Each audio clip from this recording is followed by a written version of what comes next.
I am Amit Soran and I welcome you all to our YouTube channel Rajbir classes. आज हम करने जा रहे हैं क्लास 12th की पॉलिटिकल साइंस की एनसीईआरटी कंटेम्पररी वर्ल्ड पॉलिटिक्स का chapter number 2 that is the end of bipolarity. In chapter number 1 we read about the cold war era, जिसमें हमने देखा कि कैसे कोल्ड वॉर के दौरान पूरा वर्ल्ड दो धड़ों में बट गया था, दो ब्लॉक्स में बट गया था। एक बाइपोलर वर्ल्ड बन गया था। बाइपोलर वर्ल्ड का मतलब दो पोल बन गए थे वर्ल्ड में। एक पोल था यूएसए का और दूसरा पोल था यूएसएसआर का। यूएसए का जो पोल था उसको हम बोलते हैं वेस्टर्न अलायंस और यूएसएसआर का जो पोल था उसको बोलते हैं ईस्टर्न अलायंस। तो जो ये बाइपोलर वर्ल्ड बना था, कैसे उस बाइपोलरिटी का एंड हुआ, यही हम चैप्टर नंबर 2 में देखेंगे।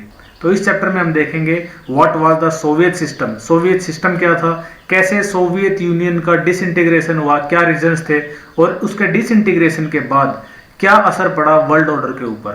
साथ ही हम पढ़ेंगे शॉक थेरेपी के बारे में, जो कि यूएसएसआर से निकले हुए कंट्रीज के ऊपर अप्लाई की गई थी। और लास्ट में हम देखेंगे इंडिया के रिलेशंस कैसे रहे उन कंट्रीज के साथ जो कि यूएसएसआर से निकले थे। तो चलिए शुरू करते हैं आज का चैप्टर। सो अवर फर्स्ट सब heading is what was the Soviet system. ये सोवियत सिस्टम था क्या। जो यूएसएसआर है वो बना था रशियन रिवॉल्यूशन 1917 के बाद।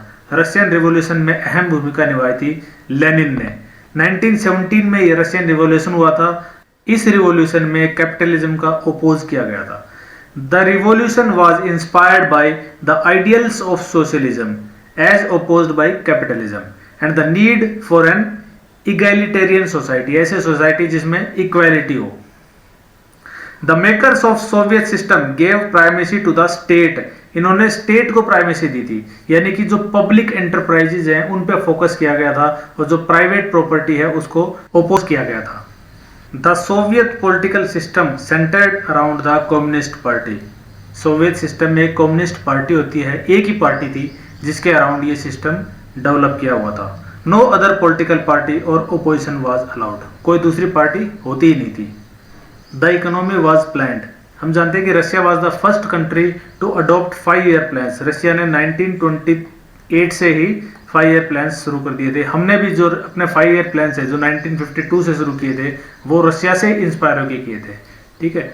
और economy was controlled by the state. State का पूरा कंट्रोल था उनकी इकोनॉमी पे। After Second World War, the East European countries that the Soviet Army had liberated from fascist forces came under the control of USSR. East European countries यानी Europe के पूर्व में पड़ने वाले कंट्रीज जो कि रशिया से टच होते हैं, उन कंट्रीज को फासिस्ट फोर्सेज से सेकेंड वर्ल्ड वॉर में यूएसएसआर ने छुड़वाया था। फासिस्ट फोर्सेज कौन सी थी? वो फोर्सेज जिन कंट्री में फासिज्म चलता था, यानी Hitler, Germany.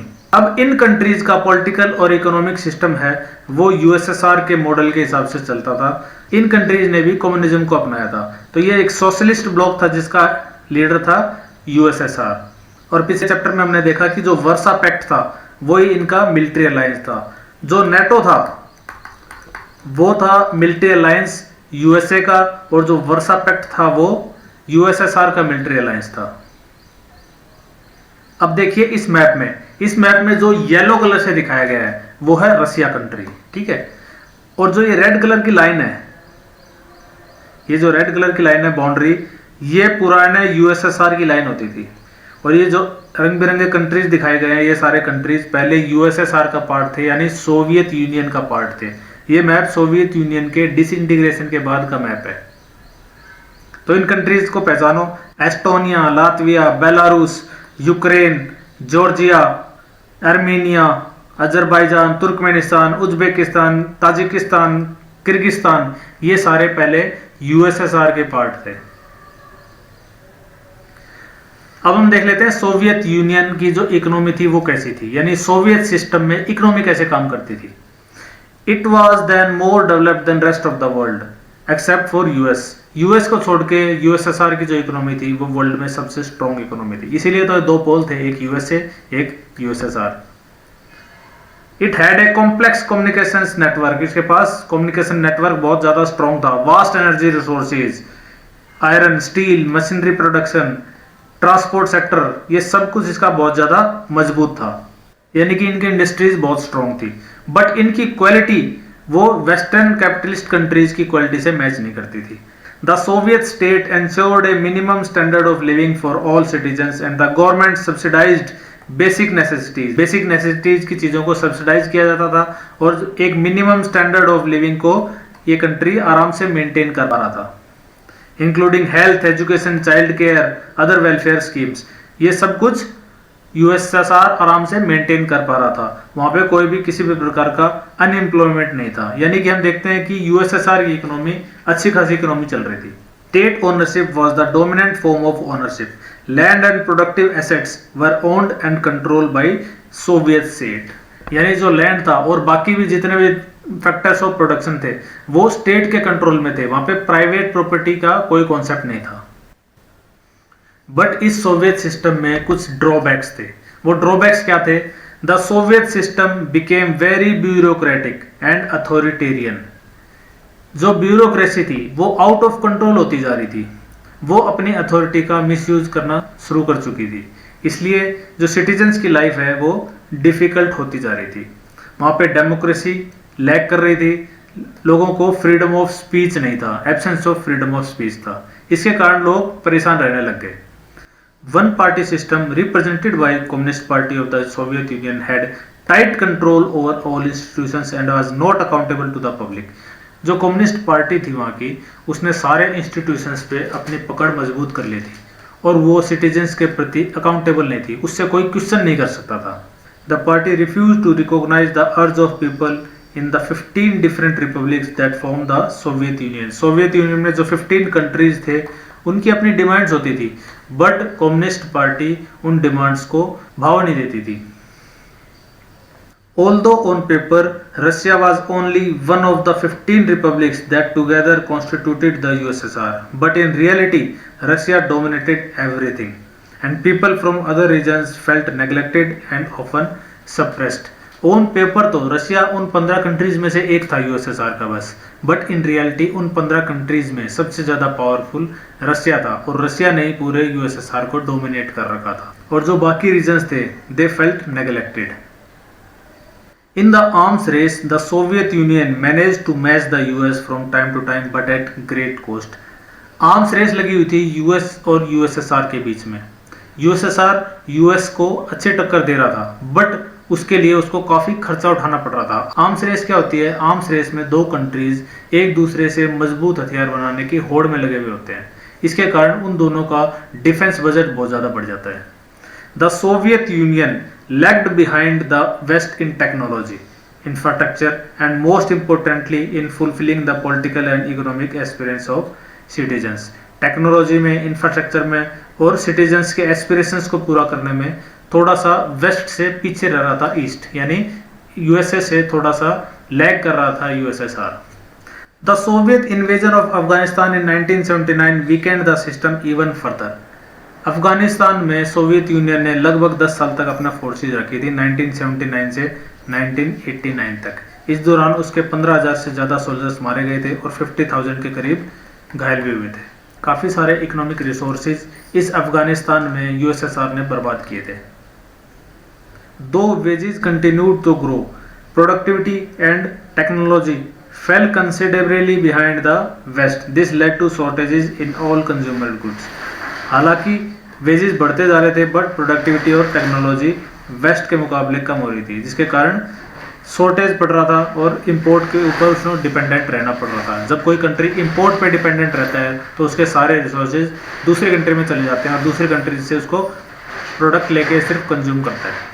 The Soviet economy was fluttering in the late 1970s and became stagnant. 1970s के बाद उसी इकोनॉमी स्टैगनेंट हो गई। So next subheading is Gorbachev and the disintegration. जो मिखाइल गोर्बाचोव हैं वो रशियन पॉलिटिक्स के बहुत इंपॉर्टेंट लीडर रहे हैं। He became general secretary of the communist party इन 1985. 1985 में इस कम्युनिस्ट पार्टी के ये जनरल सेक्रेटरी बने थे। ये बहुत इंपॉर्टेंट पोस्ट होती है। इंडिया के प्राइम मिनिस्टर से हम इसको कंपेयर कर सकते हैं। He sought to reform this system. जो हमने सोवियत सिस्टम देखा, उसकी ड्रॉबैक्स देखे थे, उसको रिफॉर्म करने की कोशिश की थी इन महाशय ने, मिखाइल गोर्बाचोव ने। ये रिफॉर्म्स क्यों जरूरी थे? Why reforms were necessary? Reforms were necessary to keep USSR abreast of the information and technological revolution taking place in west. जो वेस्टर्न कंट्रीज में इंफॉर्मेशन और टेक्नोलॉजी के रिवॉल्यूशंस हो रहे हैं, जो प्रोग्रेस हो रही है, उनके साथ बराबरी करने के लिए यूएसएसआर को रिफॉर्म्स की जरूरत थी।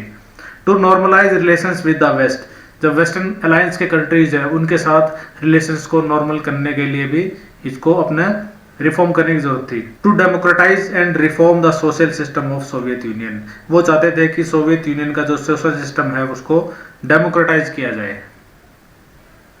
तो क्या रिफॉर्म लाए वो?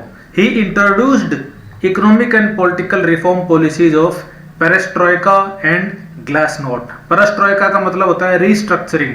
रीस्ट्रक्चरिंग मीन्स उन्होंने अपनी इकोनॉमी को, अपने पॉलिटिकल सिस्टम को नया स्ट्रक्चर देने की कोशिश की। उन्होंने कहा कि मल्टी पार्टी सिस्टम होना चाहिए, लोगों को इलेक्शंस में पार्टिसिपेट करने का मौका मिलना चाहिए, फॉरेन इन्वेस्टमेंट को बढ़ावा चाहिए। इस तरीके से उन्होंने अपना पॉलिटिकल और इकोनॉमिक सिस्टम को नया स्ट्रक्चर देने की कोशिश की। इसको बोलते हैं पेरेस्ट्रोइका। दूसरा जो रिफॉर्म था वो था ग्लासनोट। ग्लासनोट का मतलब openness.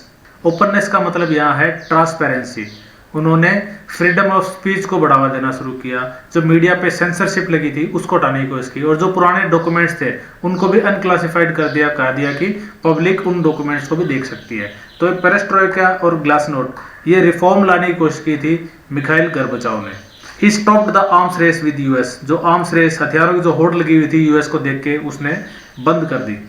He withdraw Soviet troops from Afghanistan, Afghanistan से सोवियत ट्रूप्स इन्होंने निकाले। ये निकाले थे 1989 में।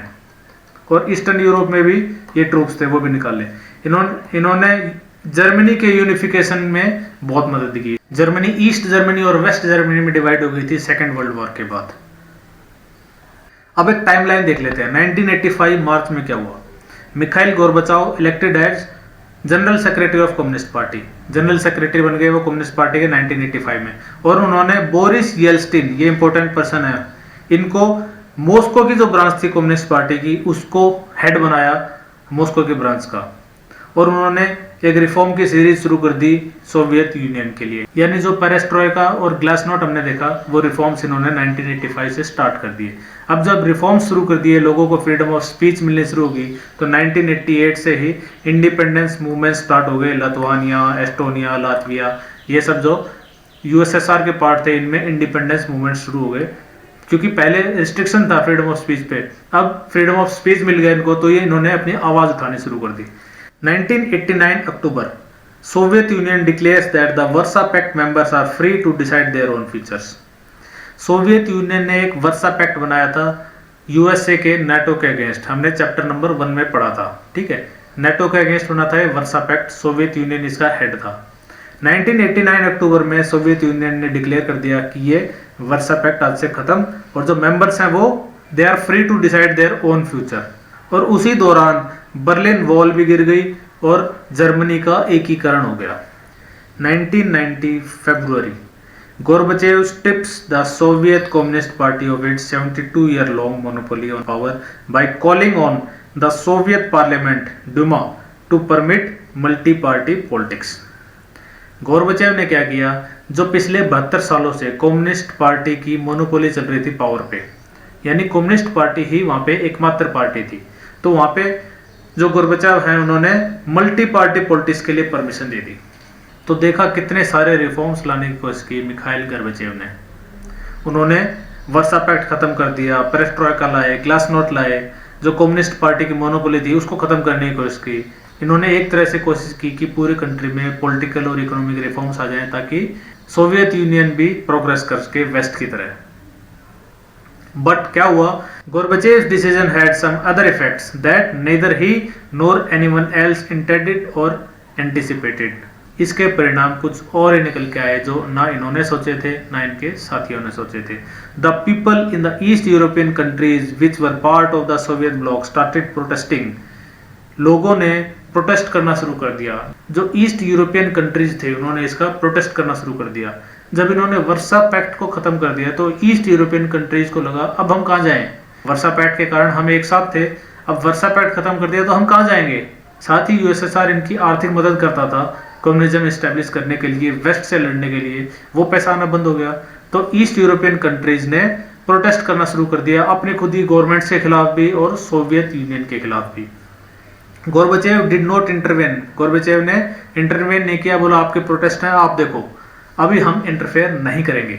उससे पहले क्या होता था, उससे पहले जब भी उन कंट्रीज में जो यूएसएसआर की अलाइड कंट्रीज थी उनमें कोई प्रोटेस्ट होते थे तो यूएसएसआर अपनी आर्म फोर्सेस भेज के उन प्रोटेस्ट को दबाने में मदद करता था उस कंट्री की। बट इस बार गोर्बाचेव ने ऐसा नहीं किया, उन्होंने अपनी आर्मी नहीं भेजी और इंटरवेन करने से साफ मना कर दिया। इसके कारण क्या हुआ, जो कम्युनिस्ट रिजीम्स थी धीरे धीरे एक के बाद एक वो गिरती चली गई। एक कंट्री में कम्युनिस्ट रिजीम्स के अगेंस्ट प्रोटेस्ट होने शुरू हुए, वो कंट्री कंट्रोल नहीं कर पाई, इसके कारण उस गवर्नेंस का तख्ता पलट हो गया। इसको देख के दूसरी कंट्री के भी प्रोटेस्टर्स का हौसला बढ़ा और उन्होंने भी प्रोटेस्ट करना शुरू कर दिया। ऐसे करते करते सारे कम्युनिस्ट रिजीम्स थे वो एक के बाद एक गिरते चले गए। 1990 मार्च में Lithuania became the first of the 15 Soviet republics to declare its independence। ये ऊपर वाली हालत तो थी ईस्ट यूरोपियन कंट्रीज की, यानी कि जो अलाइज थे यूरोप के कंट्रीज थे उनमें तो ये हो ही रहा था। जो यूएसएसआर के 15 सोवियत रिपब्लिक्स थे उनमें भी प्रोटेस्ट होना शुरू हो गया, उन्होंने भी अपने आप को इंडिपेंडेंट डिक्लेयर करना शुरू कर दिया। लिथुआनिया पहला ऐसा कंट्री था जो इन 15 सोवियत रिपब्लिक से अलग हुआ था। बहुत इंपॉर्टेंट है कंट्री का नाम, ठीक है, लिथुआनिया, मेमोराइज कर लो इसको। 1990 जून में Russian parliament declares is independence. USSR अलग था, उसके 15 कंट्रीज थे, उसमें एक रशिया भी था। लिथुआनिया अलग हो गया, अब रशियन पार्लियामेंट ने भी अपनी इंडिपेंडेंस डिक्लेयर कर दी सोवियत यूनियन से। सोवियत यूनियन से रशिया भी अलग हो गया। 1991 में अब इस रशिया में जो एक लीडर थे बोरिस येल्स्टिन ने कम्युनिस्ट पार्टी से रिजाइन कर दिया और रशिया के प्रेसिडेंट बन गए, जो कि अभी सोवियत यूनियन से अलग हुआ है। 1991 अगस्त में भी एक बहुत इंपॉर्टेंट इवेंट हुआ। बोरिस येल्स्टिन तो कम्युनिस्ट पार्टी छोड़ के जा चुके हैं, अभी बचे गोर्बाचेव जो कि इसके हेड थे। अब इस गोर्बाचेव पे एक मुसीबत आई। बोरिस येल्स्टिन के जाने के बाद जो कम्युनिस्ट पार्टी के जो हार्ड लाइनर्स थे, जो कट्टर नेता थे, उन्होंने एक कूप करने की कोशिश कर दी गोर्बाचेव के खिलाफ। उन्होंने गोर्बाचेव का तख्ता पलट करने की कोशिश कर दी। A coup took place in 1991 August that was encouraged by Communist Party hardliners। ठीक है, अभी क्या हुआ, अभी कूप हुआ, मिलिट्री कूप, तो बोरिस येल्स्टिन ने इंटरवेन किया, बोरिस येल्स्टिन ने उस कूप को कंट्रोल किया। बोरिस येल्स्टिन जो भी रशिया के प्रेसिडेंट बन चुके हैं, he emerged as a national hero in opposing this coup। The Russian Republic where Yeltsin won a popular election began to shake off the centralized control। Russian Republic जहाँ पे येल्स्टिन अभी एक पॉपुलर इलेक्शन जीत के आए थे और प्रेसिडेंट बने थे, उन्होंने पूरे सेंट्रलाइज्ड कंट्रोल को अपने हाथ में ले लिया। ये आप फोटो देख सकते हैं बोरिस येल्स्टिन की। यहाँ पे देखिए, यहाँ पे कूप हो रहा था और इस कूप को रोकने की कोशिश की, बीच में येल्स्टिन खड़े हैं, आप देख सकते हैं यहाँ पे टैंक के ऊपर खड़े हैं और लोगों को, प्रेस को एड्रेस कर रहे हैं। तो बहुत इंपॉर्टेंट लीडर है बोरिस येल्स्टिन। और जब रशिया अलग हो गया था सोवियत यूनियन से, तो उसके बाद रशिया के पहले प्रेसिडेंट बनने वाले थे बोरिस येल्स्टिन। बहुत इंपॉर्टेंट क्वेश्चन है, पेपर में आ सकता है। Power began to shift from Soviet centre to republics, especially in more Europeanized part of Soviet Union which saw themselves as sovereign states। धीरे धीरे ये पावर सोवियत सेंटर से रिपब्लिक्स की तरफ जाना शुरू कर दिया। इस पावर ने, जो 15 रिपब्लिक्स थे उनके पास अपनी अपनी पावर आनी शुरू हो गई और उन्होंने अपने आप को सोवरेन स्टेट्स डिक्लेयर करना शुरू कर दिया। दिसंबर 1991 में सोवियत यूनियन को डिसबैन कर दिया। इसकी लीडरशिप की थी उन्होंने, बोरिस येल्स्टिन ने, जिन्होंने इस कूप को रोका था। रशिया, यूक्रेन और बेलारूस, इन तीन कंट्रीज, रशिया, यूक्रेन और बेलारूस, इन तीन मेजर रिपब्लिक्स ने सोवियत यूनियन को डिसबैन कर दिया। कम्युनिस्ट पार्टी को भी बैन कर दिया गया।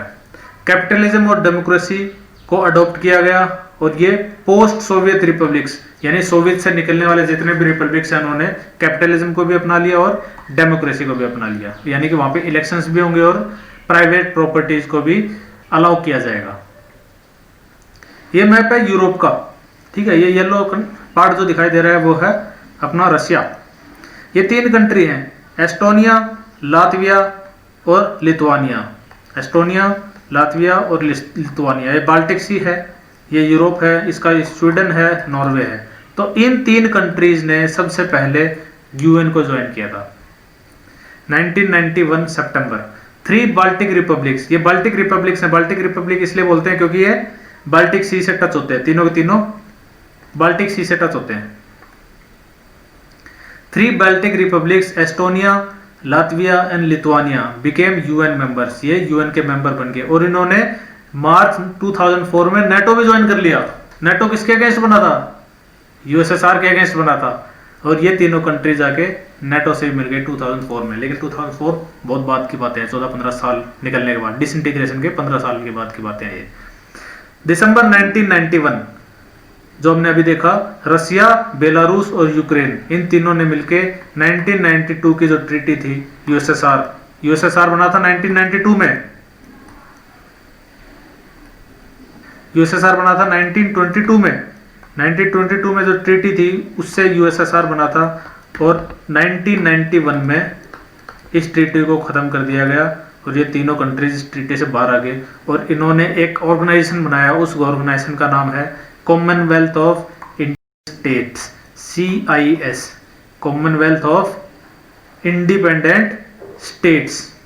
बाद में इस ऑर्गेनाइजेशन में Armenia, Azerbaijan, Moldova, Kazakhstan, Kyrgyzstan, Tajikistan, Turkmenistan, Uzbekistan इन सब ने भी ज्वाइन करना शुरू कर दिया। जॉर्जिया भी 1993 में इसमें ज्वाइन हो गया।